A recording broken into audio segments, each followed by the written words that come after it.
여러분 안녕하십니까? 뉴스업 시작합니다. 일본 구마모토현에서 일어난 지진의 희생자가 현재까지 34명으로 집계됐습니다. 폭염 속 생존자 구조의 골든타임인 만 72시간 전에 실종자를 찾기 위한 필사의 수색 작업도 계속되고 있는데요. 국제부 연결해서 자세한 상황 알아보겠습니다. 김잔디 기자, 먼저 인명피해 상황부터 전해주시죠. 네, 일본 재난대응본부는 어제 저녁 기준으로 구마모토현 강진으로 인한 사망자가 모두 34명이라고 밝혔습니다. 지진으로 인한 사망자가 25명 확인됐고 9명에 대해서는 지진과의 관련성을 조사하고 있다고 설명했습니다. 지진으로 굴뚝이 붕괴된 야스시로시 일본 제지 공장에서는 지난 28일 지진 발생 이후 모두 11명이 매몰됐는데 8명이 숨지고 2명이 다쳤습니다. 어제 저녁 마지막 1명이 구조됐고 상태는 알려지지 않았습니다. 소방당국은 제지 공장에 대한 수색 작업을 마치고 현장 안전점검과 잔해 제거 작업을 진행하고 있습니다. 구마모토현은 지진으로 폭발 사고가 난 이온 쇼핑몰에서 7명이 숨지고 5명이 다쳤다고 밝혔습니다. 이온 쇼핑몰에서는 3명이 생사 확인이 아직 안 돼서 수색 작업이 진행 중입니다. 네, 구조의 골든타임인 만 72시간이 오늘 오후인데 수색 작업은 재개됐습니까? 네, 일본 정부는 골든타임이 끝나기 전에 더 많은 인명을 구조하기 위해 총력을 기울이고 있다고 밝혔습니다. 지진 피해가 컸던 야스시로시 등을 중심으로 소방대원들이 구조견과 함께 주택도 일일이 수색하고 있습니다. 아직 실종자 3명의 생사가 확인이 안 된 이온 쇼핑몰에 대한 수색 작업도 재개됐습니다. 현재 구마모토현 내 대피소 400여 곳엔 주민 만여 명이 대피해 있는 상황입니다.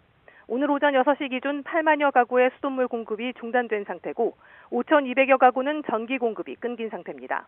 규슈전력은 공사가 순조롭게 진행되면 오늘 저녁까지 전기 공급이 재개될 거라고 밝혔습니다.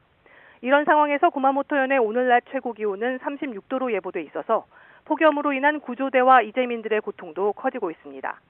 교도통신은 다카이치 총리가 이르면 월요일 지진 피해 현장을 방문할 가능성이 있다고 전했습니다. 네, 그럼 주요 기반 시설이나 공장의 복구 작업은 어떻게 진행되고 있습니까? 지진으로 운행을 멈춘 신칸센의 일부 구간 운행이 재개됐습니다. NHK 보도에 따르면 신칸센 운영사인 JR 규슈는 후쿠오카 하카타역에서 구마모토역 구간은 안전이 확인됨에 따라 오늘 첫 열차부터 상하행선 운행을 재개했다고 밝혔습니다. 이 구간은 열차 운행 횟수가 줄어들지만 거의 평소와 같은 수준으로 운행될 전망입니다. 하지만 구마모토역에서 가고시마 추오역 사이 구간은 여전히 운행 중단 상태입니다. 구마모토현의 고속도로도 폐쇄돼 있어서 후쿠오카나 미야자키, 가고시마를 잇는 급행버스 운행은 계속 중단됩니다. 다행히 주요 항구는 응급 복구를 마쳐서 물자 수송이 재개됐습니다. 세계적인 반도체 생산업체인 TSMC의 생산 차질도 계속되고 있습니다.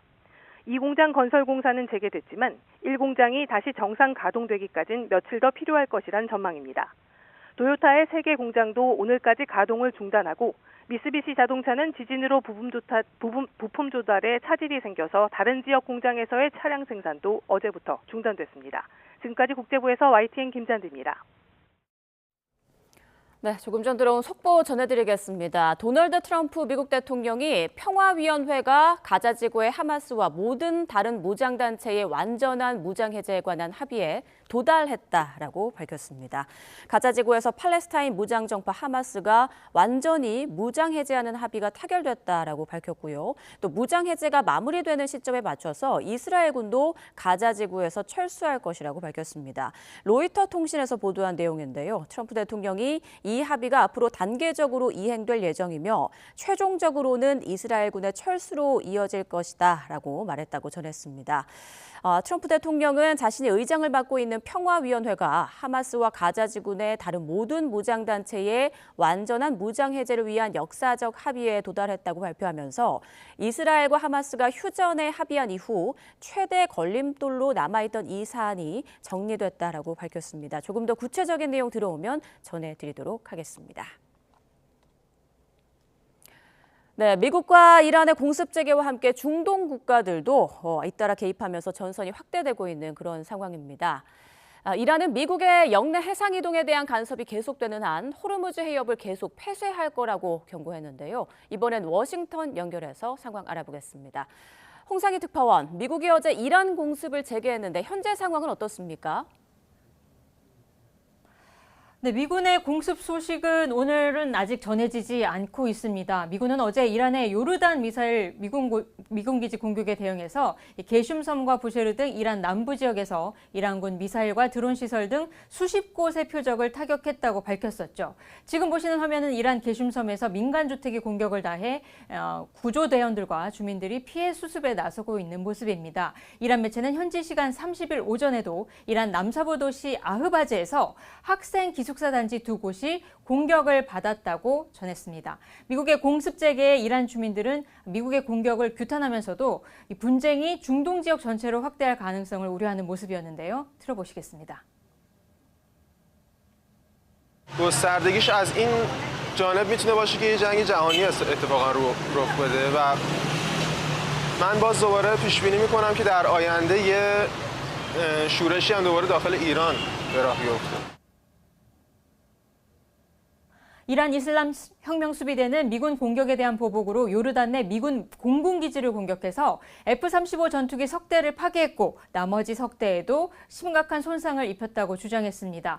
쿠웨이트 내 미군 기지도 공격해 드론 경납고 두 곳, 또 항공유 저장시설 한 곳을 파괴했다면서 미국을 완전히 축출할 때까지 기반시설 공격을 계속할 거라고 강조했습니다. 이란 혁명수비대는 오늘 성명을 내고 미국을 지원하는 국가들을 향해 강력한 대응을 할 거라고 경고하기도 했는데요. 또 미국의 위협과 영내 해상 이동에 대한 간섭이 계속되는 한 호르무즈는 폐쇄된 상태를 유지할 거라고 강조했습니다. 네, 그런데 미군은 이란군의 전투기 파괴 주장이 사실이 아니라고 밝혔다고요.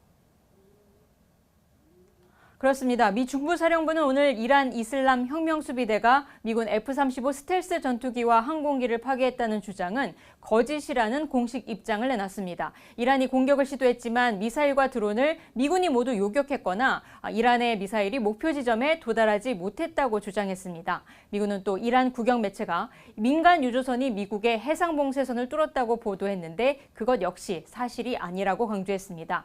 미국과 이란의 공습 재개와 함께 이번에는 주변 중동 국가들로 전선이 확대되는 모습을 보이고 있는데요. 지난 28일 미국과 사우디가 이라크 내 친이란 무장 세력을 공격했고 어제 이집트 다미에타 항구에서는 미국과 그리스 소유의 액화 천연가스 LNG 저장 설비와 선박이 드론 공격을 받기도 했습니다. 아직 양측의 공격이 산발적 수준에는 머무르고 있지만 미국이 이란과의 전면전에 나설 경우 중동 지역 전체로 전선이 확대될 수 있다는 우려가 커지고 있는 상황입니다. 유엔은 오늘 중동 전역에서 필수 기반 시설이 파괴되고 있다면서 민간인들의 피해 확대가 우려된다고 밝혔는데요. 들어보시겠습니다. While damage or disruption to critical infrastructure has been reported in Iran, Kuwait, Saudi Arabia, and Egypt, and calls on all parties to uphold their obligations under international humanitarian law, including by protecting civilians and civilian vital infrastructure. 예멘의 친이란 무장 세력 후티 반군이 사우디에 대한 해상 봉쇄와 유조선 공격에 나선 가운데 사우디는 오늘 홍해에서 선박을 보호하기 위해 14개 국가가 참여하는 해상방위 연합을 창설하겠다고 발표했습니다. 오늘 미 연방상원에서는 민주당이 주도해서 의회의 승인이 없는 트럼프 대통령의 군사행동을 제한하는 결의안을 상정하는 표결이 진행됐는데 이 공화당 의원들의 반대로 역시 부결됐습니다. 지금까지 워싱턴에서 전해드렸습니다. 네, 들으신 대로 사우디아라비아 주도로 홍해의 항행 자유를 보장하기 위한 다국적 연합 창설이 논의되면서 국제 유가가 하락했습니다. 국제 유가 기준인 9월 인도분 브렌트유 선물 종가는 배럴당 86.88달러로 전장보다 1.4% 하락했고 9월 인도분 미국 서부 텍사스산 원유 선물 종가는 배럴당 83.59달러로 1% 하락했습니다. 사우디는 홍해에서 국제 선박과 에너지 수송로를 보호하기 위해 14개국이 참여하는 다국적 해상 방위 연합 창설 계획을 발표했습니다. 세계 시가총액 1위인 애플과 세계 최대의 전자상거래 업체인 아마존이 기대 이상의 분기 매출 실적을 발표했습니다. 물가와 고용 지표가 예상치보다 안정세인 데다 마이크로소프트의 실적 호조에 힘입어 뉴욕 증시 3대 지수는 일제히 상승 마감했습니다. 뉴욕 연결해서 자세한 소식 알아봅니다. 이승윤 특파원, 먼저 애플과 아마존 실적 소식부터 전해주시죠. 네, 시가총액 1위이자 아이폰의 제조사인 애플이 가전제품 전반의 가격 인상 속에 아이폰과 맥북 구매 열풍에 힘입어 예상치를 넘어서는 매출과 이익을 발표했습니다. 애플의 분기 매출은 1년 전보다 16.4% 증가한 1,094억 2천만 달러를 기록해 예상치인 1,086억 5천만 달러를 넘어섰습니다. 애플의 분기 주당 순이익 EPS는 2.02달러를 기록했으며 이 가운데 11센트는 미국 정부의 관세 환급금에 따른 것이었습니다. 관세 환급금을 제외해도 애플의 이익은 예상치인 주당 1.89달러를 웃돌았습니다. 아이폰의 매출은 예상치인 538억 6천만 달러를 넘어서며 21.7% 증가한 542억 5천만 달러를 기록해 애플의 실적을 견인했습니다. 이번 아이폰 매출은 가을 신제품 출시를 앞두고 보통은 구매가 둔화하는 이번 여름 분기 기준으로는 역대 최고의 실적입니다. 세계 최대의 전자상거래 클라우드 기업인 아마존은 1년 전보다 20% 늘어난 2,006억 달러의 분기 매출을 올렸습니다. 이는 시장 조사 기관인 런던 증권거래소 그룹이 집계한 전망치인 1,964억 7천만 달러를 웃도는 수준입니다. EPS는 5.75달러로 예상치인 1.82달러의 3배 이상을 기록했고 영업이익률은 13.7%로 월가 예상치인 12%를 웃돌았습니다. 아마존의 핵심 수익원인 클라우드 사업부 아마존 웹서비스의 매출은 1년 전보다 무려 37% 증가한 422억 3천만 달러를 기록해 예상치인 405억 달러를 뛰어넘었습니다. 아마존의 지난 12개월의 누적 잉여 현금 흐름 FCF는 76억 달러 유출을 기록한 가운데 아마존은 미국 정부와 AI 계약을 확장하고 있다면서 수익성을 강조했는데요. 직접 들어보시죠. We're also investing up to $50 billion to expand AI and supercomputing infrastructure across all GovCloud, secret, and top secret regions. 네, 그렇다면 뉴욕 증시 반응은 어떻습니까?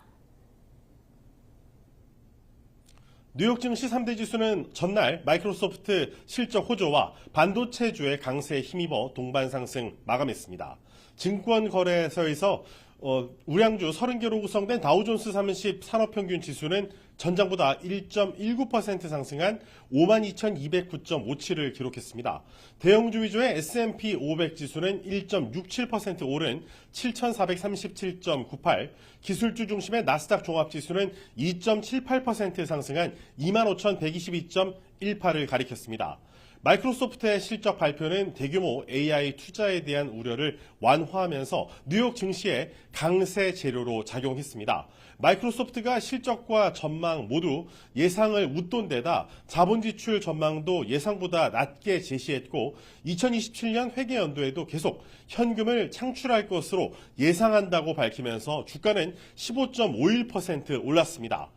필라델피아 반도체 지수는 8.19% 오르는 등 최근 거센 매도세를 보였던 반도체주가 오늘 강세를 보인 점도 투자 심리를 북돋웠습니다. 연방준비제도가 선호하는 물가 지표인 근원 개인소비지출 PCE가 예상보다 낮았던 것도 호재로 작용했습니다. 오늘 미국 상무부가 발표한 변동성이 큰 식품과 에너지를 제외한 근원 PCE 가격 지수가 6월 기준 전월 대비 0.1% 상승해 5월에 전월 대비 상승률 0.3%를 밑돌았습니다. 전품목 PC 가격 지수는 전월 대비 0.1% 하락해 5월에 전월 대비 상승률 0.5%를 크게 하회했는데 월가에서는 PC 지표 하락을 보면 금리 동결은 어느 정도 정당화된다고 진단했습니다. 지금까지 뉴욕에서 YTN 이승윤입니다. 우리 경제의 속보입니다. 생산과 소비, 설비 투자가 석 달 만에 트리플 증가를 기록했습니다. 국가데이터처가 발표한 6월 산업활동 동향에 따르면 생산은 광공업과 서비스업이 모두 늘며 한 달 전보다 2.3% 증가했습니다. 소매 판매는 승용차와 통신기기, 컴퓨터 등에서 판매가 늘어 2.7% 증가했습니다. 설비 투자는 기계류와 운송 장비에서 늘며 5.8% 증가했습니다. 현재 경기 상황을 보여주는 동행 종합지수 순환 변동치와 향후 경기를 예측하는 선행 종합지수 순환 변동치는 각각 0.5포인트, 0.9포인트 상승했습니다. 정치권 소식입니다. 검찰 보안 수사권 폐지를 담은 형사소송법 개정안이 여권 주도로 국회 본회의에 상정됐습니다. 국민의힘은 또다시 필리버스터로 맞섰는데 민주당은 오늘 오후 곧바로 토론을 강제 종료시키고 개정안을 의결할 예정입니다. 양동훈 기자입니다. 민주당 주도로 국회 법사위를 통과한 형사소송법 개정안이 국회 본회의에 상정됐습니다. 형사소송법 일부 개정 법률안 대안을 상정합니다. 개정안에는 검찰의 보안 수사권을 폐지하는 대신 보안 수사 요구권을 강화하고 피해자의 이의 제기권과 수사 기록 열람 등사권 등을 확대하는 내용이 담겼습니다. 범죄에 대한 실효적인 대응은 물론 국민의 인권 보장을 강화하여 범죄 피해자의 절차적 권리 또한 확대하려는 내용입니다. 민주당은 지난 80년 동안 수사권과 기소권을 모두 쥐고 무서운 권력을 휘두른 정치검찰에 대한 개혁이 드디어 이뤄진 형사사법체계 정상화라고 평가했습니다. 국민의힘은 검찰 구하기를 위한 선동과 방해를 이제는 멈추고 국민을 위한 형사사법체계를 세우는 일에 지금이라도 동참을 해야 합니다. 하지만 국민의힘은 이재명 대통령과 민주당 강경파가 결탁해 형사사법체계를 망가뜨리는 법안을 밀어붙이고 있다고 목소리를 높였습니다. 보안수사권 폐지와 이재명 대통령 재판 취소를 막거래한 이 추악한 임명계약은 반드시 이재명 정권의 몰락으로 돌아올 것입니다. 무제한 토론, 필리버스터도 신청했는데 판사 출신의 국회 최다선 의원이 첫 주자로 나서 경찰 견제 약화로 인한 부작용이 우려된다고 강조했습니다. 박종철 고문치사 사건을 비롯해서 이번에 장윤기 사건부터 이런 것들을 제대로 볼 수 있는 기관을 없애는 이런 일을 하는 겁니까?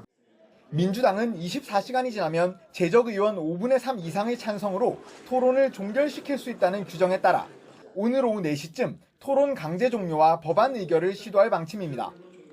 뒤이어 신속 처리 안건, 이른바 패스트트랙에 오른 법안의 심사 기간을 기존 최장 330일에서 90일 수준으로 줄이는 법안을 상정할 예정인데 국민의힘은 또 필리버스터를 예고했습니다. 다만 패스트트랙 단축 법안 무제한 토론의 경우 국회 임시의 회기가 끝남에 따라 오늘 자동 종료될 전망입니다. YTN 양동훈입니다. 6.3 지방선거 투표용지 부족 사태와 관련해 선거관리위원회 등을 최장 170일 동안 조사하는 특검법안이 국회 본회의를 통과했습니다. 국회는 본회의에서 재석 의원 228명 가운데 찬성 226명, 반대 2명으로 선관위 특검법을 의결했습니다. 특검은 양당에서 3명을 추천해 모두 6인으로 국민추천위를 구성하면 추천위가 대한변호사협회와 법학전문대학원 협의회로부터 각각 후보 3명을 추천받아 이 가운데 2명을 여야 합의로 대통령에게 추천합니다. 선관위 사태를 규명하기 위한 국정조사 특별위원회의 활동 기간을 다음 달 말까지 연장하는 안도 국회 본회의 문턱을 넘었습니다. 국조특위는 다음 달 1일 활동을 마칠 예정이었지만 관련 안건이 본회의에서 의결되면서 활동 기간이 30일 늘어났습니다. 앞서 국조특위는 전체 회의를 열고 다음 달 10일 3차 청문회를 열고 18일 송파구 개표소 등 재검표 현장 검증을 거쳐 28일 결과 보고서를 채택하는 일정에 합의했습니다.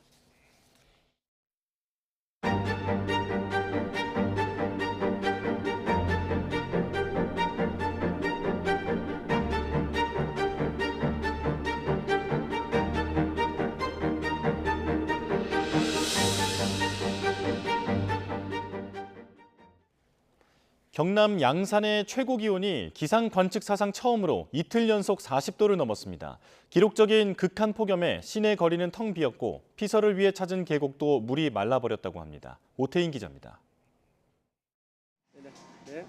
전국에서 가장 더운 도시가 된 경남 양산시. 관측 사상 처음으로 이틀 연속 최고 기온이 40도를 넘으면서 도심 번화가가 한산합니다. 점심시간인데도 너무 덥다 보니 외출 자체를 줄인 겁니다. 밖에 있으니까 숨이 너무 턱턱 막히고 한 10분 정도 서 있으면 너무 쓰러질 것 같아요. 그냥 최대한 밖에 안 나가려고 하는 것 같아요. 거리에 오가는 사람이 거의 자취를 감추자 자영업자 매출도 급감했습니다. 특히 어묵이나 떡볶이 같은 맵거나 뜨거운 음식을 파는 것은 매출 하락의 더위까지 말 그대로 이중고입니다. 매출이 한 70% 이상 떨어지고 있는데 그런데 배달이 조금씩 들어오긴 한데 배달 수수료라든지 이런 것 때문에 너무 힘듭니다. 어쩔 수 없이 거리에 나선 사람들도 양산과 모자는 어느덧 필수품이 됐습니다. 한 손에는 양산을, 다른 손에는 시원한 음료를 들고 겨우 더위를 버팁니다. 여름에는 좀 햇빛이 많이 나오니까 더워서 쓰고 나왔어요. 햇빛을 가려주니까 시원해요. 인근에 피서지로 유명한 계곡도 예년만 못합니다. 한여름에도 이불을 덮을 정도로 냉기가 불어오는 곳이지만 올해는 비가 오지 않아 계곡물이 말라버렸습니다. 바람만으로 더위를 날리기에는 역부족. 겨우 발만 물에 담그고 더위를 식힙니다. 물이 줄고 얼음이 좀 작으니까 그렇습니다. 앞으로는 어떻게 될랑가, 앞으로는 이 물도 더 뜨뜻하지 않을까 걱정스럽습니다. 부산과 경남 양산, 밀양 등 영남 지역이 유독 더운 이유는 뜨거운 고기압에 지형적 영향이 겹쳤기 때문입니다. 북태평양 고기압과 티베트 고기압의 확장과 맑은 날씨 속에서 강한 일사와 더불어 서풍 계열의 바람이 크고 작은 산을 넘으면서 승온 현상이 더해졌고 여기에 열이 축적되어서 앞으로도 영남 지역에는 비 소식 없이 폭염이 계속될 거란 예보가 나온 상황. 폭염 중대 경보가 계속되면서 이제 건강한 사람도 생존을 걱정해야 하는 상황에 놓였습니다. YTN 오태인입니다. 이 같은 찜통더위에 온열 질환 환자가 속출하고 있습니다. 그제 하루만 70명 넘는 사람이 응급실에 실려갔고 이 가운데 3명이 숨졌습니다. 이문석 기자의 보도입니다. 폭염에 쓰러지는 사람이 이어지고 있습니다. 지난 29일 하루에만 온열 질환자 76명이 발생했습니다. 이 가운데 전북에서 90대 여성이, 경북에서 80대 남성이 숨졌습니다. 더위로 닷새째 하루 70명 넘게 응급실에 실려가는 상황입니다. 올여름 누적 온열 질환자는 1,638명, 사망자는 12명으로 늘었습니다. 환자 10명 중 8명은 실외에서 보고됐습니다. 열탈진, 열사병, 열경련 같은 온열 질환을 예방하려면 물, 그늘, 휴식을 기억해야 합니다. 고온 환경에선 갈증이 없어도 물을 자주 마시고 낮에 야외 작업과 활동을 자제하면서 최대한 시원한 곳에서 머물도록 합니다. 집에 냉방기기가 없으면 에어컨이 나오는 무더위 쉼터를 찾아가면 됩니다. 행정복지센터와 도서관, 은행, 경로당 등 전국 9만 3천여 곳이 무더위 쉼터로 지정돼 누구나 무료로 시원하게 쉴 수 있습니다. 정부의 안전디딤돌 앱과 네이버 지도, 카카오맵, 티맵에서 무더위 쉼터를 검색하면 가장 가까운 곳을 안내해 줍니다. YTN 이문석입니다. 저녁 식사 시간에 영업 중이던 식당에서 갑자기 천장이 무너져 대피하던 손님 일부가 다쳤습니다. 열대야가 한창인 지역에서 정전도 잇따랐습니다. 전국 곳곳의 사고 소식 박희재 기자입니다. 한 건물 내부 천장이 철골과 전선들이 마구 엉킨 채 훤히 드러나 있습니다. 경기 양평에서 오후 6시 반쯤 영업 중인 1층짜리 식당에 천장 상판이 통째로 내려앉은 겁니다. 당시에 식사하던 손님 60명 정도가 다급히 대피했는데 이 가운데 14명이 경상을 입었습니다. 안전모를 쓴 작업자가 고소 작업대에서 전신줄을 들여다보고 있습니다. 열대야가 한창인 부산 구포동에서 저녁 8시 20분쯤 빌라 한 동이 정전돼 30분 만에 복구됐습니다. 한국전력공사는 전기 사용량이 급증해 퓨즈가 끊긴 거로 파악했습니다. 열대야가 덮친 전남 여수에서도 변압기 고장으로 248세대에 전기 공급이 한때 중단됐습니다. 밤 10시 20분쯤 경기 고양에선 한 아파트 집안에서 불이 나 거주자 2명이 다쳐 병원에 이송됐습니다. 이 가운데 30대 남성은 심정지 상태로 구조됐는데 이후 회복한 거로 파악됐습니다. 충남 금산군에서는 오후 5시 반쯤 하천에서 다슬기를 잡던 60대 여성이 물에 빠졌다가 심정지 상태로 발견됐습니다. 신고로 출동한 119 측은 하천에서 깊은 곳은 수심이 2m 수준으로 보인다고 설명했습니다. 제주에서는 김포행 여객기가 한밤중에 기체 결함으로 결항돼 승객 220여 명이 공항에서 긴 시간 불편을 겪었습니다. 해당 항공사는 예정 시간보다 17시간여 뒤에 출발하는 대체 항공편을 투입해 승객들을 수송할 계획이라고 밝혔습니다. YTN 박희재입니다. 네, 40도에 달하는 극한 더위, 극한 폭염이 이어지고 있습니다. 이제 날씨 얘기를 할 때 극한이라는 표현이 빠지지 않는 것 같은데요. 올해 여름 더위 왜 이렇게 강한지, 그리고 언제까지 이어지는 건지 전문가와 함께 짚어보겠습니다. 오재호 부경대 환경대기과학과 교수 나오셨습니다. 안녕하십니까? 네. 네, 교수님 요즘 더위의 기세가 정말 무서울 정도인데요. 네. 양산 같은 경우는 이틀 연속 40도를 넘어섰다고 하더라고요. 네. 보통 대구가 더운 지역으로 유명한데 양산도 원래 더운 곳인가요? 양산이 부산 지역에서는 조금 더운 쪽에 들어갑니다. 그러니까 예. 해안가에서 멀고 또 검정산이라는 높은 산 뒤쪽에 위치하고 있기 때문에 남풍이나 서풍이 불 때는 조금 더 다른 지역보다는 온도가 높습니다. 예, 바다를 끼고 있는 부산도 39도를 오르내리고 있습니다. 뭐 관측값으로는 122년 만에 더위를 기록했다 이런 얘기가 나오는데 이제 바닷바람도 소용이 없는 건가요? 예, 지금 전 세계적으로 예.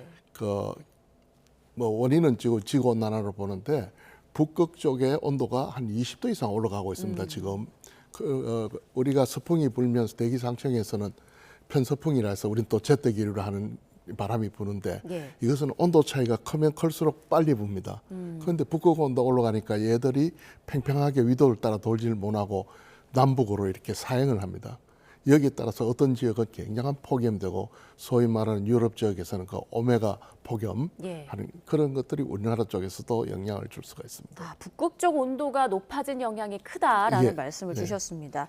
한여름 떼약볕에 40도를 넘는 기온, 이 정도면 생명에 위협이 있을 정도의 수준이라고 볼 수 있겠죠? 네, 우리가 느끼는 정도는 뭐 사우나 가시면 건식 사우나의 문을 열었을 때 순간적으로 호흡을 멈추게 됩니다. 그럴 정도라고 보시면 됩니다. 네, 지금 부산 지역에 첫 폭염 중대경보가 발효되기도 했는데 사실 뭐 폭염주의보나 경보와 다르게 이 폭염 중대경보 같은 경우는 기준이 높다고 들었거든요. 어떤가요? 폭염주의보는 33도 이상 이틀이 계속될 때 더워지니까 준비하세요. 그 폭염경보는 대피를 해야 될지도 모릅니다. 이렇게 35도 이상 이틀 예상될 때 발표를 합니다. 폭염 중대경보는 39도 이상이 될 때 하던 작업을 멈추시고 빨리 피신하십시오 하는 그러니까 즉각 행동에 옮기라는 경고입니다. 네, 그만큼 위험하니까 더위에 네, 철저히 대비를 하고 주의를 해야 한다라는 그렇습니다. 그런 말씀입니다. 해안가 습식 폭염 이런 표현도 나오던데 이건 어떤 건가요? 예, 우리가 피부에 느낄 때 습도가 굉장히 낮으면 온도가 높아도 그늘에 들어가면 시원합니다. 왜냐하면 땀이 금방 말라버리기 때문에. 근데 습식 폭염은 수증기를 많이 머물고 있는 공기가 들어왔을 때 발생을 하는데 그때는 우리가 피부에서 땀이 나도 이게 마르는 역할이 줄어들어서 오히려 체온을 낮춰주는 효과가 줄어듭니다. 그래서 습식 폭염이 위험하다고 합니다. 우리가 흔히 말하는 찜통 더위 이런 표현과 좀 비슷한. 우리 옛날에 무더위라 그랬고 그런. 자, 그리고 낮의 열기가 밤에도 이어지다 보니까 온 국민이 이 더위에 하루 종일 시달리고 있는 그런 상황인데 올해 열대야 일수도 최장 기록을 깼다고 하더라고요. 맞습니까? 네, 그렇습니다. 지금 거의 뭐 8일 정도, 예년에는 1년 통틀어서 뭐 5일, 7일 이랬는데 지금은 여름이 시작하자마자 8일까지 갔습니다. 그래서 아마 8월 달에도 상당히 많은 날이 열대야 현상이 나타날 거로 보고 있습니다. 네, 오늘도 많은 분들이 아침 뉴스 보시면서 오늘은 또 얼마나 더울까 좀 걱정을 하실 텐데 경남 지방에 뭐 40도를 넘나드는 폭염 오늘도 이어질까요? 네, 그렇습니다. 이제 본격적인 더위가 8월 달인데 이제 8월 달 초입에 들어가는 시기라서 아마 8월 중순까지는 40도 이야기가 계속 나올 거로 보고 있습니다. 지난 장마 때 그 비 형태를 보면 비가 오는 곳과 안 오는 곳 이 지역별로 좀 편차가 컸거든요. 더위도 지금 그런 양상인가요? 어떻습니까? 예, 뭐 더위는 그보다는 편차가 작지만 우리가 기록상 보면 지금 현재는 영남지방 중심으로 폭염과 무더위 나타납니다. 그렇다고 해서 다른 지역이 괜찮은 것이 아니고 숫자만 35도 경보 수준이 안 도달했지 뭐 마찬가지라고 볼 수 있습니다. 같은 한반도 안에서도 이렇게 더 더운 지역의 경우에는 뭐 지형적인 효과도 더해진 거다라는 설명이 있던데 다시 한번 좀 쉽게 설명해 주시죠. 예, 장마가 끝나고 나면 하늘에 구름이 이제 어느 정도 벗어지고 그러면 햇빛이 강하게 내리쬐입니다. 그러면 이제 지표가 가열돼서 영향을 받는데 대개 분지 지역이 주변에서 열기를 머픈 공기가 산을 넘어오면서 더 가열이 됩니다. 뭐 일종의 팬 현상이라고 우리 이야기를 하는데 예. 그러면 분지는 그게 넘어오면 거기서 갇혀가지고 빠지지도 않고 그래서 분지 지역이 더 강하게 폭염이 발생하고 있습니다. 네, 뭐 이맘때쯤 더운 거야 사실 당연하긴 한 건데 올해 여름은 유독 더운 것 같습니다. 네. 폭염 원인을 놓고 뭐 이중고기압, 열돔 얘기가 나오는데 이 부분도 좀 쉽게 설명을 해주실 수 있을까요? 예, 그 대기 상층에는 티벳 고기압을 해서 그 고기압이 위치합니다. 고기압이 위치하면 공기가 내려오는 쪽이거든요. 다시 말씀드려서 더운 공기가 빨리 빠져줘야 되는데 그걸 우리가 꿀떡 같은 꿀떡을 막고 있는 셈이고 뚜껑이 막혀 있는 상태. 예, 상태에서 북태평양 고기압이 하층에서는 덥고 습기를 이렇게 몰아붙이고 있습니다. 꿀떡이 막힌데 아궁이에 불을 지피는 시기죠. 거기에다가 조금 전에 설명한 것처럼 지표 기온이 올라가기 때문에 바닥에서 따뜻한 열기가 계속 올라옵니다. 그러다 보니까 가마솥 안에 갇힌 것처럼 해서 찜통더위가 계속되고 있습니다. 그럼 올해는 원래 뚜껑이 하나여야 되는데 두 개여서 더 더운 거다 이렇게 이해해도 괜찮을까요? 예, 그렇습니다. 그 뚜껑이 생기는 것도 과거에 없었던 일은 아닙니다. 예. 과거에는 간혹 생겼습니다. 근데 북극의 온도가 높아지면서 이런 현상들이 더 자주, 더 길게, 더 강하게 이렇게 나타나고 있습니다. 그럼 이런 게 전 지구적인 이상기후 현상의 일환이다라고 보면 되겠군요. 네, 예. 그 과거 관점에서는 이상기후인데 새로운 기후 관점에서는 이게 일상이 되는 보통 기후로 변하는 게 됐습니다. 예. 자, 그렇다면 이 말씀하신 그 이중고기압 예. 두 개의 뚜껑이 좀 사라지려면 어떤 변수가 좀 생겨야 되는 걸까요? 우리가 전리고기압이라도 하기도 하고 오메가 고기압 뭐 이렇게 여러 형태로 이야기를 하는데 그런 게 생기면 이동이 굉장히 느립니다. 그래서 뭐 쉽게 말하면 태풍이 큰 게 와서 그게 좀 깨트려 주든지 아니면 가을로 가야지 이게 완화되는 그런 상황입니다. 그래서 당분간은 뭐 여름 내내 있다고 보시는 게 옳을 것 같습니다. 그렇군요. 최소 다음 주까지는 극한 더위가 이어질 거다 이런 예보가 나오고 있는데 예. 다음 주 예보를 보고 깜짝 놀랐어요. 서울 낮 기온이 37도까지 나와 있더라고요. 예. 이 정도 더위면 정말 견디기 힘들 것 같은데요. 예, 그 다음 주라고 이야기했는 것은 기상청에서 예보하는 기간이 한 10일 신뢰성 있게 그래서 그게 끝나고 이제는 시원해지는 게 아니고 우리가 볼 수 있는 게 그 정도라서 다음 주는 무더위 계속된다는데 아마 제 생각에는 뭐 8월 말까지도 계속 이런 이야기가 많이 나올 거로 보고 있습니다. 네, 그러면 다음 주 서울 낮 기온 37도면 다른 남부 지방 같은 경우는 40도를 넘는 지역도 꽤 나올 것 같은데. 네, 그럴 것 같습니다. 특히 지금 말씀한 분지 지역이라든가 올해는 또 영남 지역에서 비가 장마비도 거의 없었습니다. 장마비가 없다는 것은 대기 지표가 같은 햇빛을 받아도 더 온도가 올라가는 그런 지역이 돼서 아마 영남 지방 중심으로 계속 더위가 계속될 걸 보고 있습니다. 네, 앞서 교수님께서 태풍이 한 차례 좀 오면 더위를 식혀줄 수 있다라는 말씀을 해주셨는데 태풍을 기다려야 하는 건지 참 모르겠습니다. 일단 지금 슈퍼 태풍 돌핀이 북상하고 있는데 지금 진로가 어떻게 되나요? 지금 현재는 태평양상에서 일본 남쪽에서 중국 쪽으로 이동하고 있습니다. 그 태풍이 우리를 도와줄 수도 있고 상황을 악화시킬 수도 있습니다. 왜냐하면 태풍의 바람 방향에 의해서 그 더운 공기를 더 많이 불어올 수도 있고 또는 북쪽에 있는 공기를 끌어낼 수도 있는데 지금 현재는 우리나라하고 멀리 떨어져 있어서 그 상황을 가늠하기는 좀 힘들고요. 아마 다음 주 내내 서쪽에서 태평양에 위치할 것 같아서 조금 시간이 지나야 그 유동적인 특성이 나올 것 같습니다. 그 태풍의 지금 이동 속도를 봤을 때 언제쯤이면 한반도에 어떤 영향을 미칠지 좀 알 수 있을까요? 예, 지금 현재는 그 방향이 우리가 좀 떨어져서 중국 쪽을 향하고 있어서 계속 중국 쪽으로 간다면 우리 쪽에는 큰 영향은 없을 거로 보고 있습니다. 다만 이제 중국에 상륙한다든가 아니면 또 태풍이 이렇게 순조롭게 이렇게 가는 경우도 있지만은 뭐 이렇게 꼬여서 갑자기 꺾이는 경우도 있고요. S자도 있고 L자도 있고 뭐 여러 가지 형태가 있어서 이 태풍이 어떻게 갈지는 아마 다음 주에 있는 대기 상태가 아마 그 진로를 결정할 걸 보는데 지금은 뭐 특별히 없이 계속 서진하는 거로 보고 있습니다.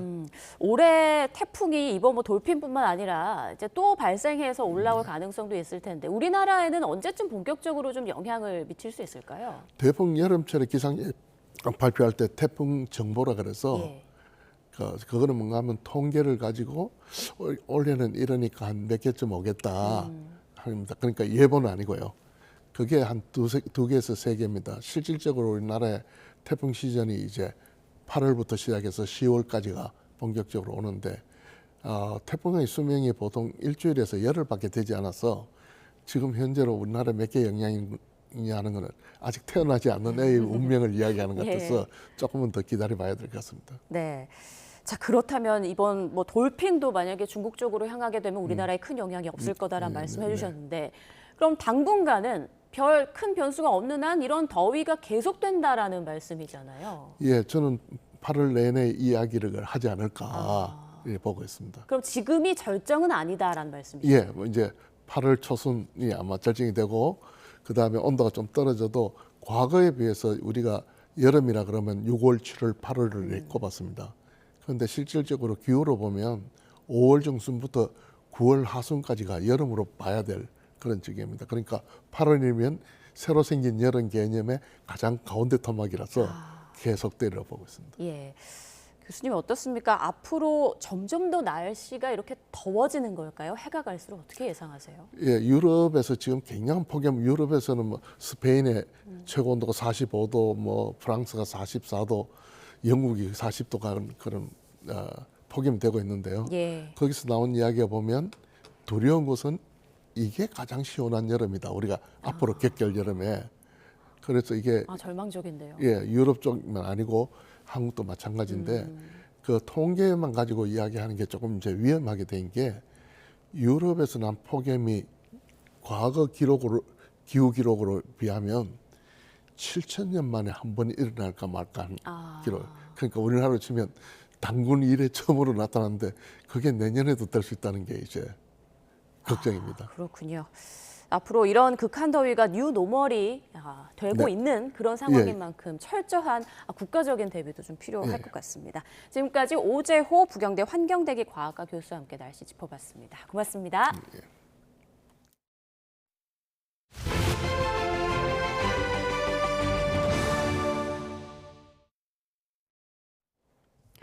북중미 월드컵 실패의 원인을 따져 묻는 국회 청문회에서 정몽규 전 대한축구협회장과 홍명보 전 대표팀 감독이 모두 고개를 숙였습니다. 하지만 협회의 사적인 운영과 감독 선임 과정의 특혜 의혹 등에 대해선 부인했습니다. 이경재 기자가 보도합니다. 증인으로 출석한 정몽규 전 대한축구협회장과 홍명보 전 대표팀 감독은 북중미 월드컵 실패의 책임을 통감한다며 국민께 사과했습니다. 축구협회장으로서 책임감을 통감하고 국민과 축구팬 여러분의 기대에 미치지 못한 것에 대해서 송구스럽게 생각합니다. 하지만 홍명보 감독의 대표팀 선임 과정에서 불거진 특혜 의혹에 대해선 전정 회장과 홍 감독 모두 적극적으로 부인했습니다. 카타르 월드컵에서 16강을 이끌었던 벤투 감독과의 계약 연장은 조건이 맞지 않아 성사되지 않았을 뿐이고 홍 감독은 축구협회의 제안이 와서 그대로 받아들였다는 종전 입장을 되풀이했습니다. 국민들과 축구팬들과 평생을 뛰어오신 축구 동료들 앞에 그때 절차적 무시와 행정 누락이 있었다라고 실토하실 생각 없습니까? 제가 집 앞에서 만난 게 국민들께서 좀 불투명하다라고 생각은 하실 수 있다고 생각이 듭니다. 하지만은 저는 제가 집 앞에서 만났다고 해서 어떤 특혜나 어떤 이익을 요구한 적은 한 번도 없습니다. 여야 의원들은 한 목소리로 정몽규 전 회장이 이끈 지난 13년 동안 축구협회가 사조직처럼 운영되었다며 국민의 신뢰를 잃었다고 질타했습니다. 문체부 감사에 따른 정 회장에 대한 징계 요구에 소송을 제기하거나 문체부 차관 출신들을 줄줄이 협회 부회장으로 앉힌 것도 부적절하다고 지적했습니다. 이분들이요, 축구협회 부회장이고 사실상 2인자인데 문체부 차관보 출신 관피아 4인방입니다. 이분들이 12년간 정몽규 왕국을 이끌었어요. 북중미 월드컵 32강 진출이 걸려있던 남아공전 선수 기용을 두고는 설전도 벌어졌습니다. 손흥민 선수, 이재성 선수가 남아공전에 출전 조기 출전 못한 것이 패인이다 이렇게 보고 있는 거예요. 그죠? 뭐 저희가 생각하기에는 조금 틀렸다고 생각합니다. 근데 왜 졌어요, 그럼? 왜 졌어요? 왜 그렇게 졸전을 벌이고 왜 졌어요? 경기를 하다 보면 뭐 이런 상황 저런 상황이 항상 생기기 때문에 이번 청문회는 증인으로 채택한 15명 가운데 정 전 회장과 홍 감독, 이용수 김병지 협회 부회장과 김승희 전무 등만 출석했고 참고인도 13명 가운데 유승민 대한체육회장 등 4명만 자리했습니다. 또 오전 청문회를 마친 국민의힘 윤용돈 의원은 정 선배님한테 연락을 받았고 더 잘 배려해 드려야 하는데 송구하다는 메시지를 정몽규 회장과 주고받은 게 국회 본회의 도중 취재진 카메라에 잡혀 논란이 뒤따르고 있습니다. YTN 이경재입니다. 네, 보신 것처럼 정몽규 전 회장과 홍명보 전 감독의 사과로 시작된 청문회. 많은 축구팬들이 관심을 갖고 지켜본 가운데 눈살을 찌푸리게 하는 장면도 있었습니다. 화면으로 함께 보시죠. 네, 청문회장이 문자 한 통으로 발칵 뒤집혔습니다. 청문회 도중 청문위원인 국민의힘 윤용근 의원과 증인으로 출석한 정몽규 전 회장이 주고받은 문자가 한 언론 카메라에 포착된 겁니다. 청문위원과 증인 간에 이런 메시지 주고받아도 됩니까? 이거 위원장님께 제출하겠습니다. 적절하게 처리해 주십시오. 인연을 매개로 해서 연락하시거나 도움을 청하신 적 있습니까? 그게 우리 증인의 청문회 준비 방식입니까?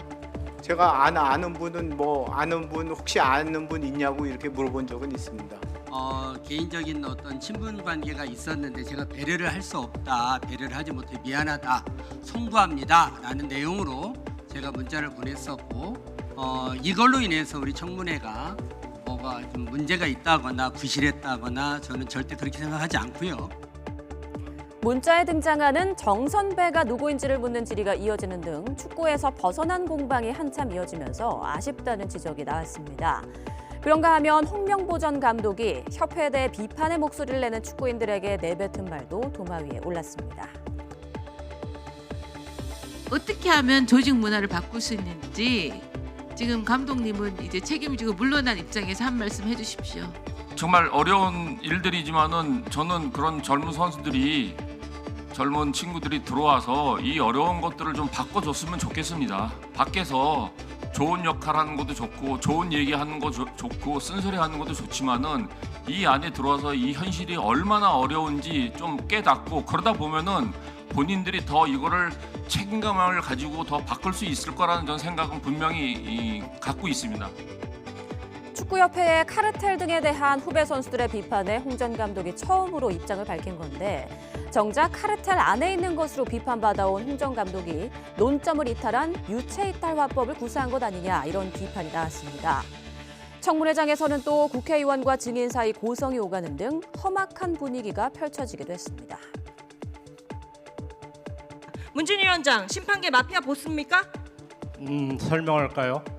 심판은 교육, 배정, 평가 세 군데로 나눠서 그걸 누가 몰라서 지금 말씀드리는 거 아니잖아요. 저기 있는 최수진이나 지승인 자세 똑바로 하십시오. 공손하게 대답하십시오. 아까부터 지금 다른 위원님들 말씀하시는 거 보고 있는데 저는 말하지 여기는 말랍니까? 국민의 민의의 전당입니다. 여기는 국민의 그러면. 룰로 돌아가고 거기는 끼지 마시고 좀 아침부터 잠시만요. 공손하게 대답하세요. 아니, 시간 멈춰 주십시오. 제 말을 들어야 할 거 아니오. 물었으면. 잠깐만요. 시간 멈춰 주십시오. 이렇게 고성과 회피성 답변으로 얼룩진 데다 의원들이 전술 없는 질의에 나서면서 맹탕 청문회가 됐다는 평가가 이어졌습니다. 특히 축구의 발전을 위해 무엇을 어떻게 개선해야 하는지에 대한 청사진이 전혀 보이지 않았다는 점은 뼈아픈 대목입니다. 월드컵도 청문회도 뚜렷한 전술 없이 중구난방이었다는 비판은 계속 이어질 것으로 보입니다. 직전 주에 이어 이번 주도 서울 아파트 매매 가격 상승세가 둔화하는 흐름을 보이고 있습니다. 세제 개편안 발표를 앞두고 매수자들의 관망세가 짙은 영향으로 풀이되는데요. 정부 여당은 비공개 당정회의를 열고 막판 논의를 진행했습니다. 정현우 기자입니다. 이제 8월 초 세제 개편안 발표를 코앞에 앞둔 가운데 나온 7월 마지막 주 아파트 가격 동향. 서울 아파트 매매와 전셋값은 둘 다 한 주 사이 0.25%가 올랐습니다. 지난주보다 0.02%포인트씩 상승폭이 줄어든 것으로 상승세는 최근 2, 3주 동안 계속 둔화하고 있습니다. 이번 달 새롭게 부동산 3중 규제 지역으로 묶인 화성 동탄 아파트값 상승률도 0.15%까지 떨어졌고 함께 지정된 용인 기흥, 경기 구리 역시 상승폭이 각각 0.45%, 0.2%로 줄었습니다. 인근 비규제 지역 중에선 일부 상승 거래에 힘입은 수원 권성구가 집값 상승률이 0.45%까지 큰 폭으로 커졌습니다.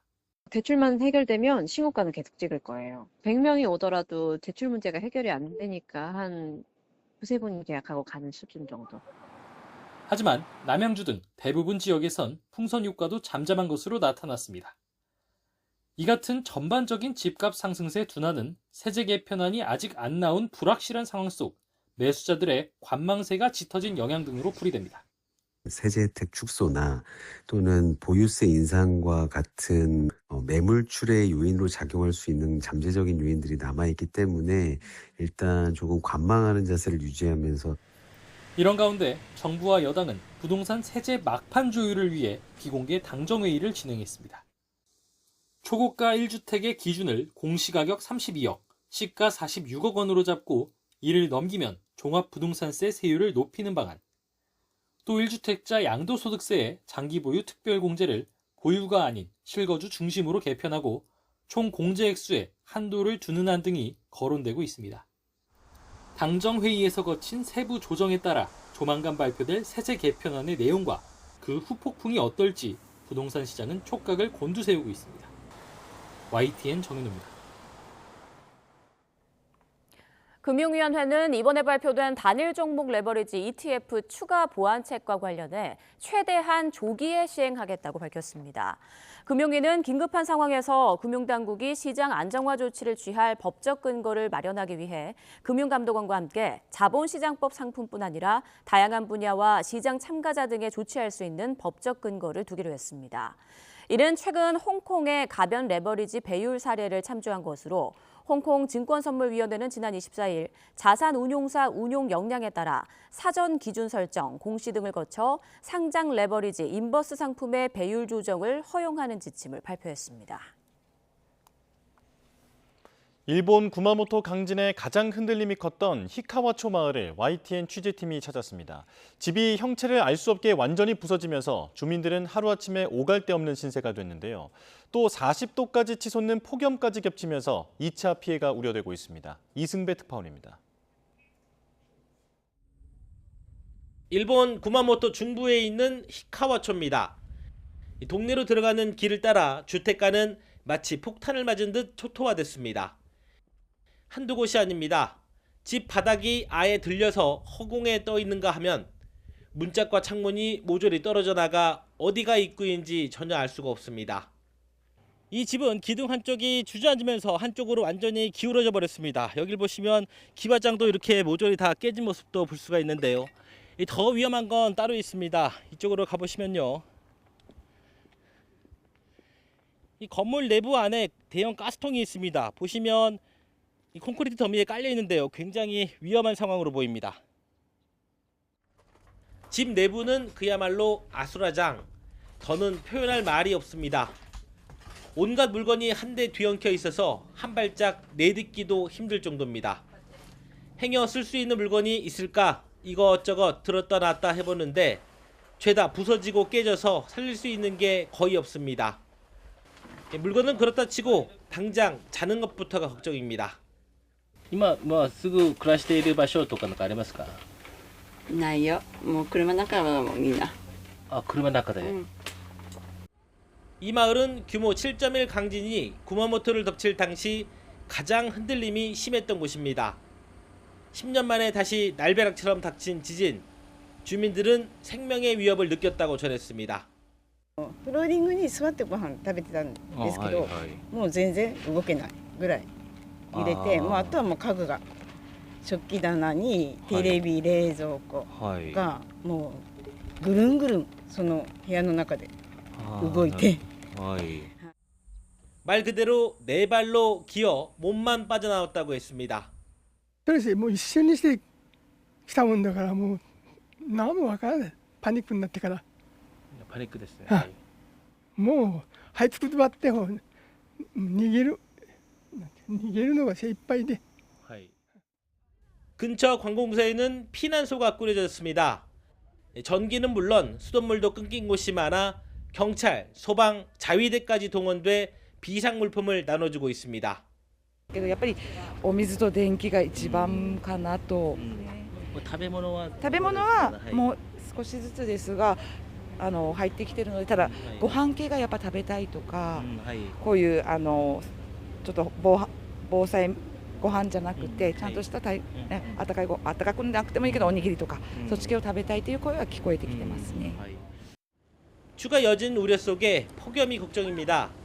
섭씨 40도에 육박하는 매서운 더위가 며칠째 계속 이어지면서 열사병 우려도 커지고 있습니다. 일본 구마모토에서 YTN 이승배입니다. 지금 유럽은 기록적인 폭염뿐 아니라 대형 산불로 고통받고 있습니다. 프랑스와 스페인에 이어 튀르키예, 그리스까지 화마가 뻗쳤는데요. 이제 유럽이 인간이 진압하기 어려운 대형 산불이 일상화하는 시대, 즉 메가파이어 시대에 들어섰다는 진단이 나오고 있습니다. 지난 22일 시작된 프랑스 남서부 대형 산불, 이미 사상 최대 규모인 16만 헥타르 이상의 산림이 사라졌는데요. 에마뉴엘 마크롱 프랑스 대통령은 제2차 세계대전 이후 프랑스가 겪은 가장 심각한 상황이라고 말하기도 했습니다. 스페인도 15만 헥타르 이상이 소실되면서 한때 국가 비상사태가 선포됐습니다. 일부 전문가는 히로시마 원자폭탄의 29배에 달하는 에너지가 타올랐다고 분석하기도 했는데요. 여기에 튀르키예와 그리스도 산불이 번지고 있는데 유럽이 그야말로 불바다가 되고 있습니다. 이처럼 유럽의 대형 산불이 속출하는 원인으로 극도로 습한 날씨와 건조한 날씨가 급격히 반복되는 채찍 현상이 꼽히고 있습니다. 최근 유럽은 겨울에 비가 많이 오고 여름에는 폭염과 가뭄이 이어지는 극단적인 날씨가 반복되고 있는데요. 이 때문에 겨울에 비를 맞고 무성하게 자란 초목이 여름에 바짝 말라버리면서 화재 연료가 대량 생산되는 겁니다. 여기에 불이 붙으면 도저히 사람이 끌 수 없는 대형 산불이 되는 거죠.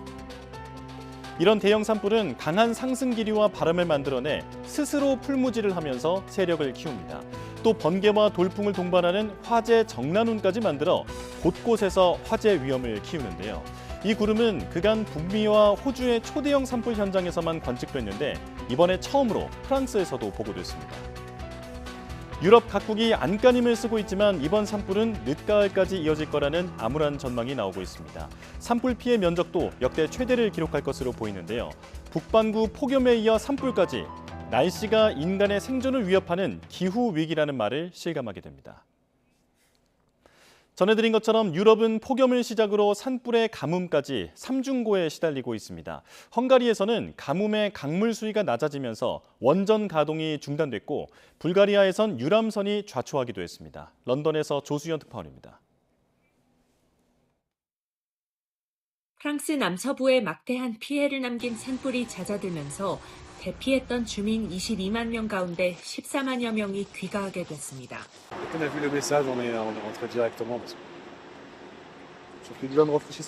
스페인은 이번 주 또 한 차례 폭염을 앞두고 있지만 일단 산불 불길이 잡히면서 국가 비상사태는 해제됐습니다. 서유럽은 잦아들었지만 이번엔 그리스와 튀르키예에서 산불이 확산하고 있습니다. 튀르키예는 지금까지 100건이 넘는 화재가 발생했고 그리스 남부에선 8천여 명에게 대피령이 내려졌습니다. Έχουμε ακόμα μπροστά μας δύσκολες μέρες και έναν παραδοσιακά δύσκολο μήνα. Ζητήσω από όλους τους συμπολίτες μας τη μέγιστη προσοχή. 헝가리에서는 가뭄에 다뉴브강 수위가 23cm까지 낮아지면서 강물을 냉각수로 사용하는 원전에 비상이 걸렸습니다. 유일한 원전인 팍스 원전의 원자로 4기 가운데 1기의 가동이 이례적으로 중단됐습니다. Egyszerre megdöbbentő és szemegyöngyörködtető, hogy ez hova vezet, vagy mi lesz ebből, hát ezt nem tudjuk, ez valószínűleg a 루마니아 당국도 다뉴브강의 유량이 예년의 3분의 1 수준까지 줄어들자 원자로 1기의 가동을 중단하고 추가 가동 중단을 예고했습니다. 불가리아에선 낮은 수위 때문에 유람선이 좌초해 관광객들이 대피하는가 하면 빙하기에 생존한 것으로 보이는 매머드의 뼈가 발견되기도 했습니다. 다뉴브강은 10개국을 관통하는 유럽 최대 하천 가운데 하나로 대부분 구간에서 역대급 저수위를 기록하고 있습니다. 올여름 들어 영국에서도 기록적인 더위와 건조한 날씨가 이어지면서 잉글랜드의 절반이 넘는 지역에 가뭄이 선포됐습니다. 런던에서 YTN 조수연입니다.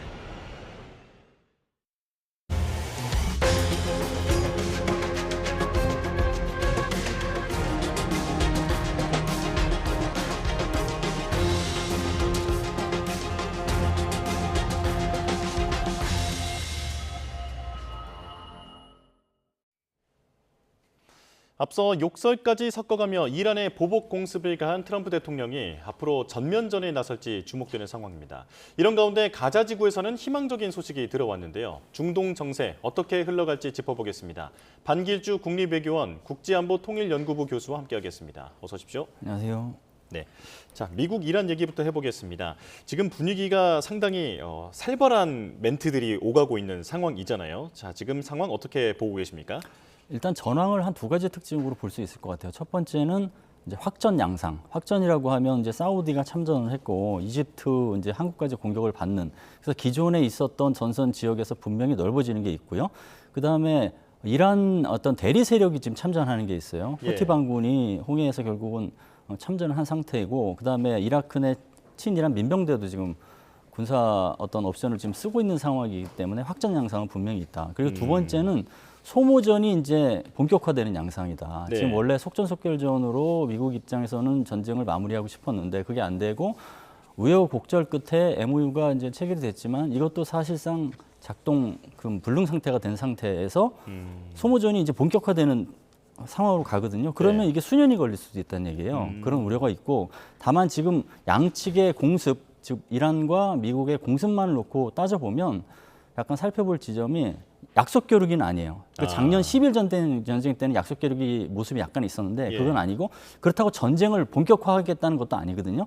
그래서 그걸 보면 최대 확전은 피하는 통제된 확전이다 이렇게 볼 수 있는데, 그 대표적으로 이란이 이번에 이제 사용한 미사일이, 그러니까 중동 내 미군 기지를 타격하기 위해서 사용한 미사일이 에마드 미사일이라고 해서 회피 기동이 안 되는 거예요. 그러니까 요격이 될 수 있는 미사일이잖아요. 미군이 요격을 할 수 있게. 그래서 사상자가 나지 않게 하는 수준에서의 무기로 미국에 이제 공세를 하려고 하는 의도가 보였다. 물론 이제 기습 공격이고 선제 공격으로 굉장히 다른 형식이었지만 그래도 최대 확전은 막고자 하는 의지가 있었다라는 게 보이고, 미국 입장에서도 이번에 굉장히 기습 공격을 당한 것에 당황해하면서 대규모 공습을 하겠다고 했지만 어쨌거나 지금 군사시설을 위주로 공격을 한 거예요.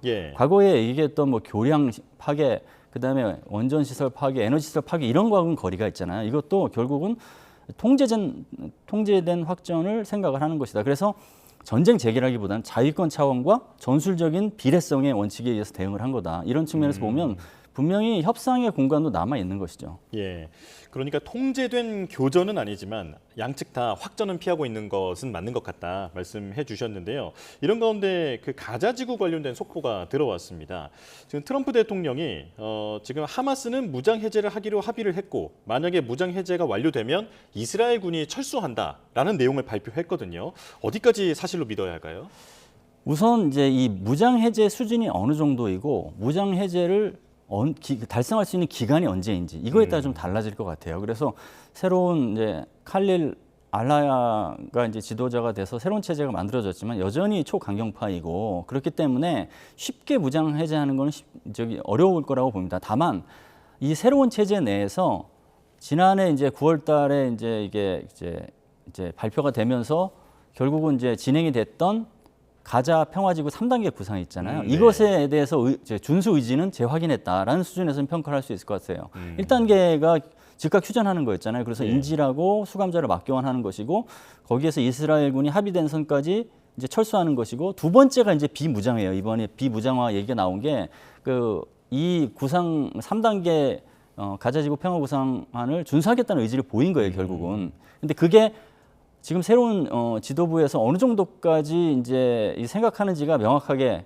하마스 입장에서 안 나왔기 때문에 보긴 해야겠지만 이렇게 준수 의지가 보였다. 근데 다만 2단계가 이제 그 미국의 입장에서는 개시된 게 올 1월이라고 했거든요. 좀 늦어진 부분이 있어요. 그래도 어쨌거나 그 추락에 따라서 가고 있는 건 사실이다. 예. 근데 그렇다고 해서 가자 지구가 이제 평화와 안정으로 돌아가느냐 그게 아니고 3단계가 또 남아 있잖아요. 3단계는 안정화 단계라고 해서 팔레스타인 관리가 중심이 돼서 과도 정치를 통치하고 뭐 그다음에 이런 걸 통해서 이제 정상화되는 수순을 밟아야 되는데 2단계가 이제 이게 제대로 진행될지 우려 속에서 아슬아슬한 힘든 고비는 넘었다. 그렇지만 여전히 장애는 남아 있다. 이렇게 평가할 수 있겠습니다.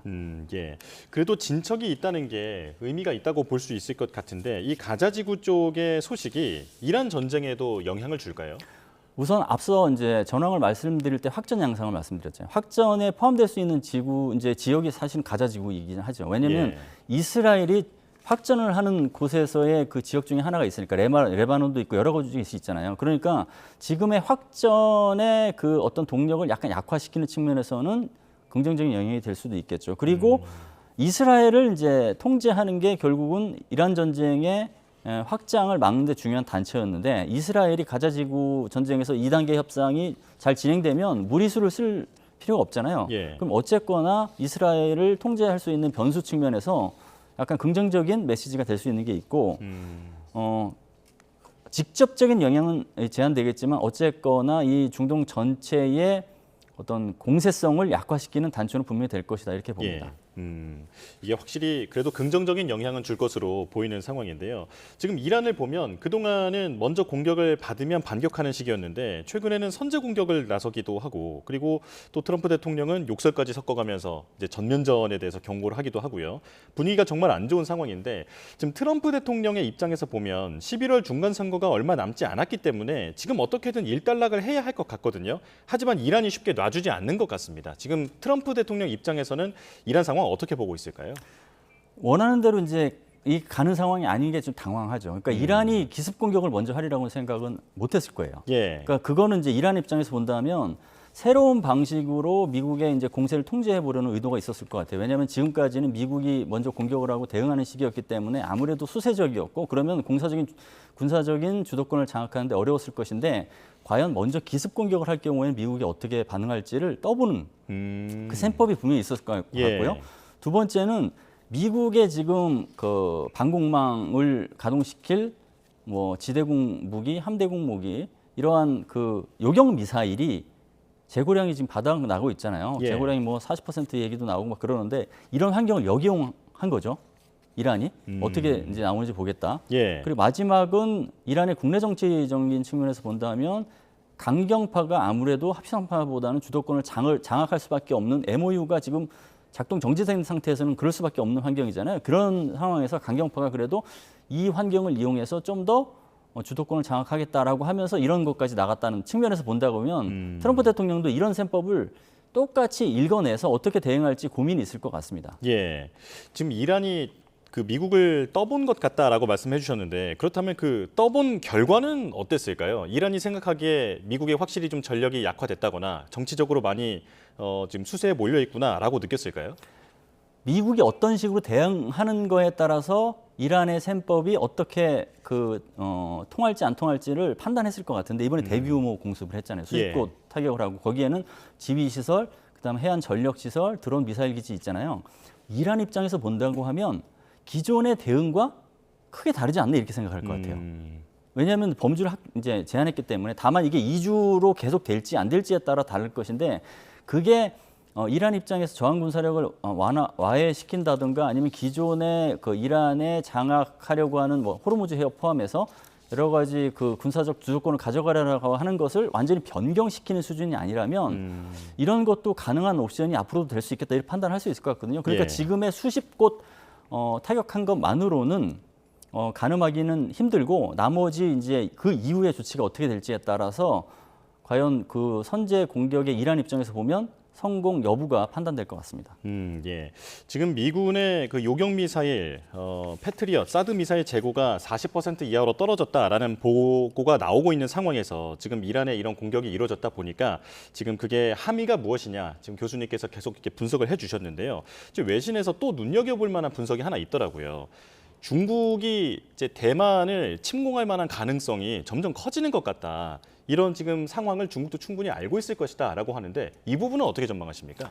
이게 이제 침공 가능성이 높다는 시각에서 볼 수도 있고 낮다는 시각에서 볼 수 있거든요. 그러니까 이란 전쟁을 통해서 이제 미국의 이제 군사력인 어떤 그 대응력 이런 게 무기 측면에서는 줄어들고 있기 때문에 그러면 패권을 가져가려고 하는 도전자 입장에서는 그 힘이 약화될 때가 전쟁을 개시할 수 있는 최적의 기회로 판단이 되거든요. 그러니까 그런 인식을 할 가능성도 있어요. 그렇지만 과연 명분 없는 전쟁을 했을 때 이란이 그 어떤 그 결집을 하고 저항을 하면서 미국을 결국은 전쟁이 쉽게 이기지 못하도록 끌고 나갔던 모습 있잖아요.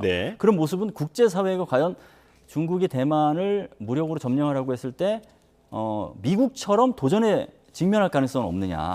이것도 있잖아요, 사실. 그러면 이걸 다 놓고 판단하기 때문에 군사적 판단뿐만 아니라 정치적 판단, 그다음 국제사회라고 하는 국제정치적 판단도 맞물릴 거거든요. 그래서 이런 것들을 아마 나름대로 셈법을 가동시키는 시기다. 그래서 이란 전쟁의 최종 상태가 중국의 대만 침동 가능성을 높이는지 낮추는지를 판단하는 가늠자가 될 것이다. 이렇게 봅니다. 그렇군요. 자, 그런 가운데 우리를 포함한 아시아 국가들이 가장 눈여겨보고 있는 것은 또 호르무즈 그리고 홍해 아니겠습니까? 지금 후티 반군이 홍해 쪽을 틀어주면서 계속 이제 압박을 하고 있는데 사우디가 홍해 방위연합을 만들어서 대응하겠다라고 했습니다. 효과가 있을까요? 지금 그 이란 전쟁이 바다를 통해서 확장되는 양상이 이제 분명해요. 홍해로 시작했다가 지금 그 호르무즈 해협 봉쇄로 시작했다가 홍해, 지중해, 카스피해까지 가고 있잖아요. 이런 상황에서 홍해라는 지역은 누가 주도권을 행사해야 되냐라는 어떤 그 경쟁 지대가 되고 있고, 그럼 사우디가 결국은 미국의 이제 호의를 받으면서 이걸 주도권을 장악해야겠다는 셈법이 가동될 수밖에 없죠. 그리고 후티 반군은 지금 바브엘만 대부 해협 봉쇄를 한 국가만 딱 그 표적으로 삼았잖아요. 그게 사우디 봉쇄였거든요. 그럼 사우디가 가만히 있을 수 없는 것이죠. 그러니까 14개국 해상연합 이런 구상을 통해서 이 해협을 개방해로 유지하기 위한 역할을 나서겠다. 그거는 그 바브엘만 대부 해협을 개방하는 것뿐만 아니라 그것을 기회로 해서 시아파하고 수니파 간 대결의 지대인 이란하고의 이제 대결 그게 있잖아요. 거기서 사우디가 상당 부분 이란 전쟁 국면 이후에 주도권을 장악하는 기회로 활용하려고 하는 전략적인 포석도 있다고 봐야겠죠. 이런 가운데 후티 반군이 중국 선박은 제외할 수 있다라고 밝혔었는데 기억을 좀 돌이켜 보면 이란도 호르무즈 봉쇄 초기에 중국 선박에 대해서는 돈을 받고 보내준다든지 약간 우호적인 행동을 취하지 않았습니까? 후티도 지금 중국과 어떤 식의 소통을 하고 있을까요? 지금 후티 반군이 지금 여러 가지 펼치는 어떤 전략 그다음에 그 셈법을 보면 이란이 했던 거랑 굉장히 유사해요.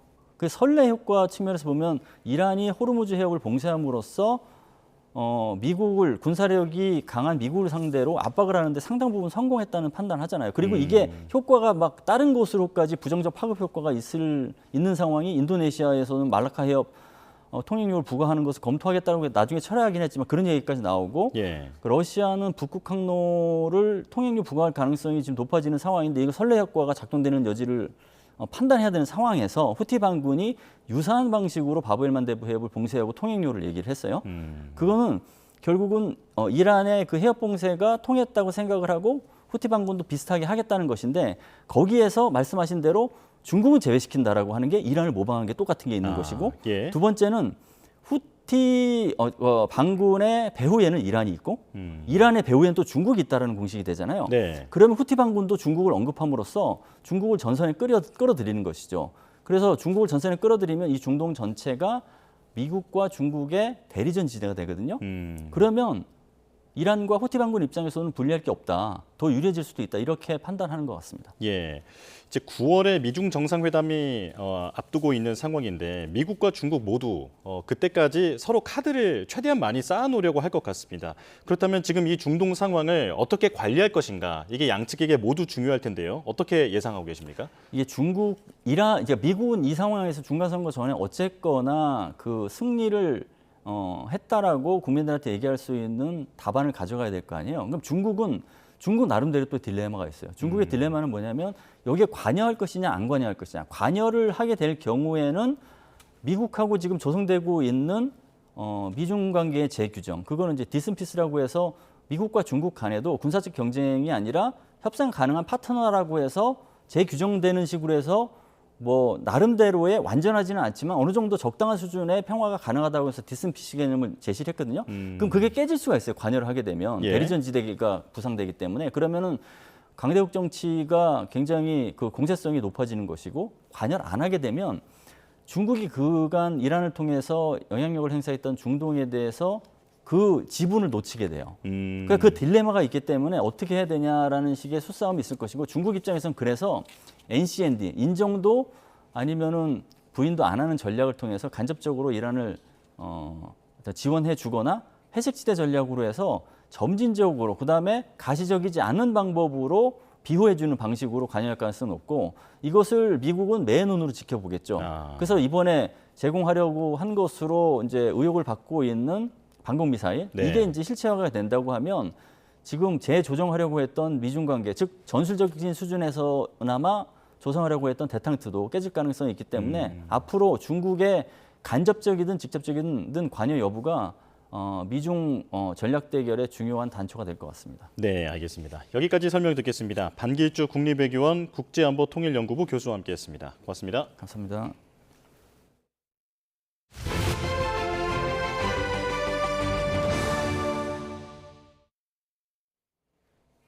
두 번째 남미 순방국 칠레를 공식 방문한 이재명 대통령이 호세 안토니오 카스트 칠레 대통령과 회담을 열고 양국 관계 발전의 뜻을 모았습니다. 특히 발효된 지 20년이 넘은 한국과 칠레 FTA 개정을 추진하고 광물 수급 협력을 강화하기로 했습니다. 강진원 기자의 보도입니다. 이재명 대통령이 산티아고 도심 대통령궁 앞에 도열한 칠레 의장대의 사열을 받습니다. 밖에서 기다리던 카스트 대통령은 11년 만에 칠레를 찾은 대한민국 정상을 반갑게 맞이합니다. 이번이 첫 만남이었지만 손가락 하트를 만들어 보인 두 정상의 회담은 줄곧 화기애애했습니다. 1949년 칠레는 남미 국가 최초로 대한민국을 승인했습니다. 그리고 2004년 한국은 FTA 체결의 첫 상대국으로 칠레를 선택했습니다. Pues se trata del primer tratado de libre comercio entre un país de Asia y un país de América Latina. Como chilenos, nos sentimos orgullosos de ese privilegio.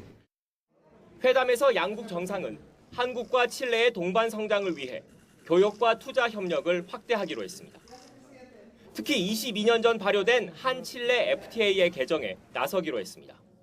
고해적인 한 칠레 FTA 개선 등을 포함한 양국의 통상관계 증진 방안에 대해서 협의해 나가기로 하였습니다. 한 칠레 FTA 자유무역위원회를 10년 만에 다시 가동해 디지털 무역과 인공지능 등 변화한 환경에 맞춰 협정을 현대화시키겠다는 의미입니다. 전략자원 부국 칠레와 핵심 광물 분야에서 손잡기로 한 것도 눈에 띄는 성과입니다. 이번 회담을 계기로 칠레와의 광물자원 파트너십 공동의를 장관급으로 격상해 채굴부터 생산까지 주요 광물의 전주기 협력을 강화키로 한 겁니다. 우리 양국은 광물자원 파트너십 양해각서를 바탕으로 협력의 범위를 광물자원 공급망 전반으로 확대하고 2차 전지 주 원료인 리튬과 구리 매장량이 각각 세계 1위인 칠레로부터 핵심 광물을 안정적으로 공급받을 수 있는 기반이 마련됐다는 평가입니다. 이 대통령은 양국 주요 기업인이 모인 행사에서도 한 칠레 경제협력의 중요성을 강조했습니다. 지난 3월 출범한 칠레 신정부와 조기에 신뢰를 다진 이 대통령은 마지막 남미 순방국 아르헨티나에서 정상외교 일정을 이어갑니다. 산티아고에서 YTN 강진원입니다. 오늘 아침은 급등 기대감이 어느 때보다 큽니다. 프리마켓부터 뉴욕발 훈풍이 불어왔는데요. 우리 증시 개장 상황 직접 보겠습니다. 자, 지금 숫자를 보여드리고 있는데 코스피 6,369포인트, 무려 14% 가까이 상승하며 출발하고 있습니다. 그리고 코스닥도 5.85%, 682포인트를 지나가고 있는 상황입니다. 자, 간밤 나스닥이 급등했는데요. 마이크로소프트의 실적 발표를 통해서 AI가 돈이 된다는 게 증명됐기 때문입니다. 여기에 장 마감 뒤에 나온 아마존 역시 AI 투자의 정당성을 입증했는데 반도체 종목이 급등한 영향이 지금 우리 증시에도 영향을 주고 있는 것으로 보입니다. 오늘 우리 증시도 프리마켓부터 삼전 닉스가 두 자릿수 불기둥을 뽑았는데 지금 정규장에서도 급등하는 모습을 보여주고 있습니다.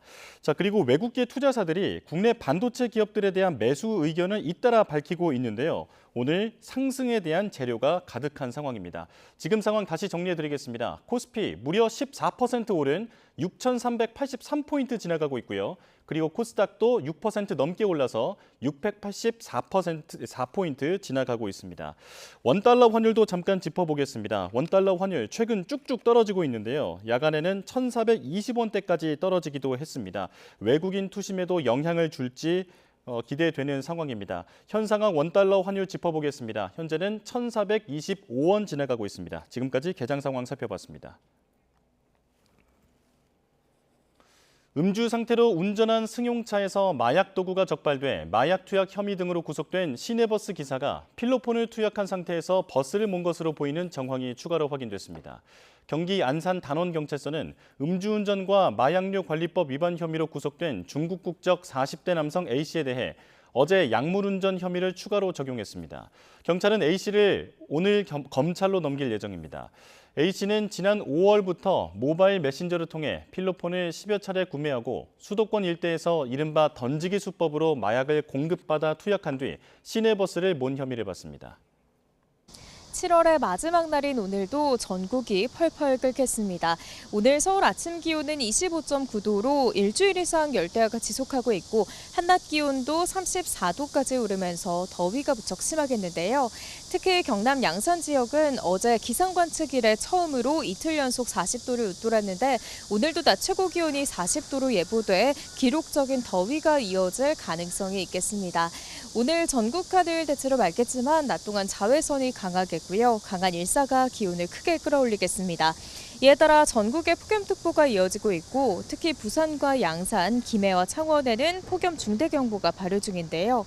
지난 밤 사이에도 열대야나 초열대야 수준의 더위가 나타난 가운데 한낮에는 서울 34도, 강릉 37도, 부산은 39도까지 크게 치솟겠습니다. 당분간 뚜렷한 비 소식이 없어서 폭염과 열대야가 기승을 부리겠습니다. 특히 다음 주에는 서울도 최고 기온이 37도까지 치솟는 등 극한 더위가 기승을 부릴 전망입니다. 내일까지 동해안을 중심으로 초속 15m 이상의 돌풍이 불겠습니다. 날아갈 수 있는 물건은 단단히 고정하는 등 시설물 관리에 주의해야겠습니다. 지금까지 YTN 윤수빈입니다. 네, 방금 들어온 속보 전해드리겠습니다. 앞서 코스피 개장 직후 13% 폭등하면서 6,300선을 돌파한 상황 전해드렸는데요. 코스피와 코스닥 동반으로 조금 전 매수 사이드카가 발동됐다는 속보입니다. 조금 더 자세한 증시 상황은 이어지는 뉴스에서 전해드리겠습니다. 뉴스업 여기서 마칩니다. 시청해주신 여러분 고맙습니다.